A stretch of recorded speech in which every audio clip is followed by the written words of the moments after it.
Hello and welcome to our final segment of our Meet the MS and MIS Faculty Director Series, a series of conversations designed to provide an in-depth look at what makes the University at Buffalo's MS and MIS program and its people so special.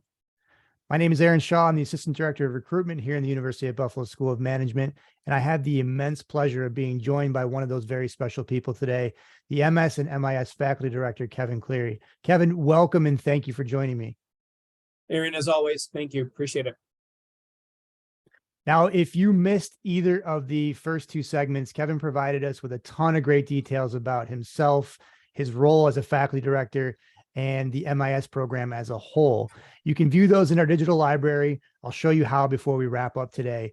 But in this final segment, we want to start to turn our focus towards the fun stuff, the information that can't be found on any of our web pages. Kevin, you ready to get into it? Let's do it. Yeah. Okay. All right. First and foremost, we have a wide variety of locations that our students come to us from. So with kind of that diversity and global mindset in place here is the reasoning behind my first question. But what's your favorite place in the world? So Aaron, I think it depends on when you ask me.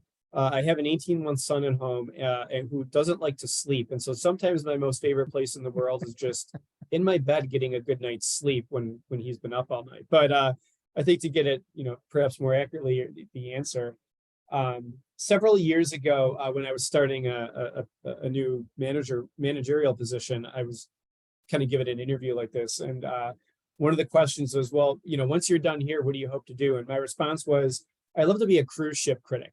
And so, that's not necessarily, it doesn't correspond to a favorite place in the world, but I love being on cruises and cruise ships, and those go to different spots all over the world. So potentially any place in the world is my favorite place in the world if I'm on a cruise ship, perhaps. But, that's, in terms of a geographic escape, that would kind of be my answer. Yeah, very cool. Okay. A little bit deeper now. In life, what matters most to you and why? Yeah, I'd love to have some kind of a provocative or thought-provoking answer to this, but I think my answer is probably similar to many folks, which is, the health and happiness of my family. Really, where I derive joy, or where the things that are important to me are how important, how is my family doing? My son, my wife, and what I like to refer to as my fur babies, my two cats. But those are the things that are most important to me is my family and how well they're getting. Yeah, excellent. Okay, so not getting a lot of sleep at home due to 18-month-old, rigorous schedule as a faculty, and not to mention faculty director, right? But when you find the sliver of time, what do you do to relax and recharge? It's been so long, I'm not sure, but one of the big things I enjoy doing, I'm a very kind of do-it-yourself or hands-on kind of person. So as long as I can do some kind of home project where I'm building something or crafting or creating something, one of the things on my bucket list, which I was actually going to do this past semester, but class, of course, conflicted with that schedule, I was going to learn how to weld. And so, just a lot of that hands-on stuff where, and this is actually, there's a lesson in here. I know it's supposed to be about me, but there's a lesson in this for students that, especially in managerial roles or director roles, we spend so much of our time working on things that are intangible, that at the end of the day, there's nothing we can point at and say, this is what we got done today. It's not something we can hold in our hands. And depending on your personality type, that can be stressful. It certainly is for me, being a firmly rooted type A personality. And so, just being able to do those things in my free time where there's something tangible that I've created and I can point to and say, I did that. And every time I can look past it, I can feel a little bit of joy in that. So, just a lot of, if I'm able to build something or craft something or, finish some kind of do-it-yourself or project at home, that kind of is how I recharge the battery banks at the end of a busy week. Yeah, very cool. I've got similar interests, so I have to ask, what's kind of your starting point for these types of projects? Are you heading over to YouTube University immediately? I built a back deck on my house after watching a 5-minute YouTube video. Yeah, it's amazing what you can learn. Yeah, it really is. Yep. Shifting our focus a little bit, but kind of in the same vein, books or podcasts? What are you listening to? What are you reading right now?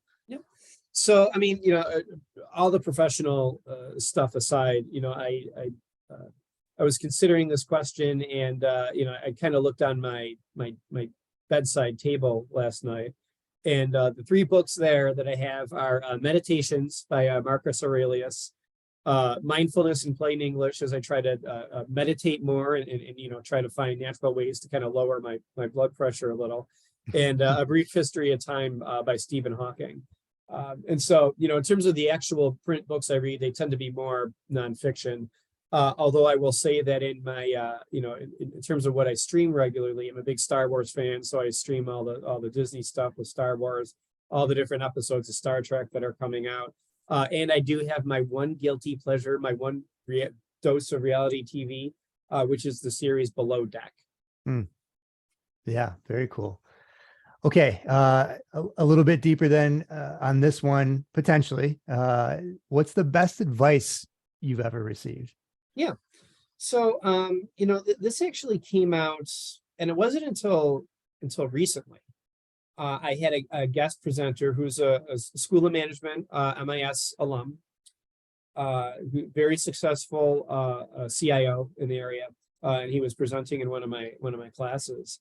And this was a few years ago, 2015, 2016, perhaps. And he had made the comment, sometimes a bad thing is not actually a bad thing after you let it play out, after you've been able, after some time has passed. And, I think really what that's speaking to is, look, something can be really bad in the moment, but depending on how things unfold, or if you do that proper, lessons learned or postmortem analysis of it, the lessons that are gleaned from that bad thing far outshadow the bad thing that happened, or it can help you discover something you wouldn't have otherwise discovered.